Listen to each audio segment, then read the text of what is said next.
તો દોસ્તો પાર્ટ 1માં મેં તમને ભૂતનાથ મહાદેવ મંદિરના રહસ્યો અને શિવજીના અનોખા મંદિરના દર્શન કરાવ્યા હતા અને પાર્ટ 1 વાળા વિડીયોને તમે ઘણો સારો એવો પ્રતિસાદ આપ્યો છે, એના માટે તમારો ખૂબ ખૂબ આભાર। તો દોસ્તો વિડીયોમાં મેં કહ્યું હતું કે ભૂતનાથ મહાદેવના શિવલિંગ સિવાય અન્ય બીજા એવા 3 શિવલિંગ આ મંદિરની નજીકમાં જ સ્વયંભૂ નીકળેલા છે। દોસ્તો ચાલો હવે હું તમને શિવજીના બીજા 3 શિવલિંગો વિશે જાણકારી આપું અને હા, આ જગ્યાના થોડા અંતરે માતા પાર્વતીજી ભૈરવી રૂપ ધારણ કરીને સ્થાપિત થયા છે તે પણ તમને બતાવું। તો દોસ્તો અત્યારે હું ઊભો છું ધૂત પાપેશ્વર મહાદેવના મંદિરે। કહેવાય છે કે અહીંયા 5 મંદિર છે, તો એમાંનું એક મંદિર આ ખેતરમાં છે, બીજું મેં મંદિર તમને બતાવ્યું ભૂતનાથ મહાદેવ અને આ છે ધૂત પાપેશ્વર મહાદેવ।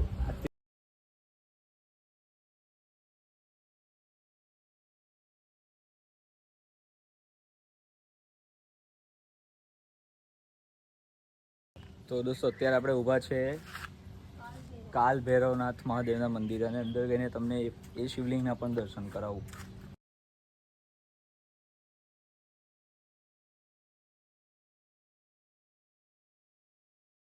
દોસ્તો ફાઇનલી આપણે આની સાથે ટોટલ 3 શિવાલય મંદિરના દર્શન કરી લીધા છે।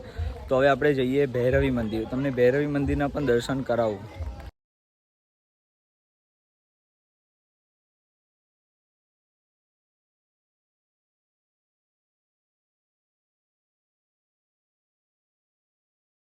તો દોસ્તો હું તો શ્રાવણ માસમાં શિવજીના પ્રાચીન મંદિરોના દર્શન કરીને ધન્ય થઈ ગયો અને તમને પણ સાથે દર્શન કરાવ્યા। જો તમને પણ ઘર બેઠા શિવજીના આ મંદિરોના દર્શન થયા છે તો કમેન્ટમાં હર હર મહાદેવ જરૂર લખી દેજો અને ચાલો મળીએ આપણે બીજા નવા વ્લોગમાં। Thank you.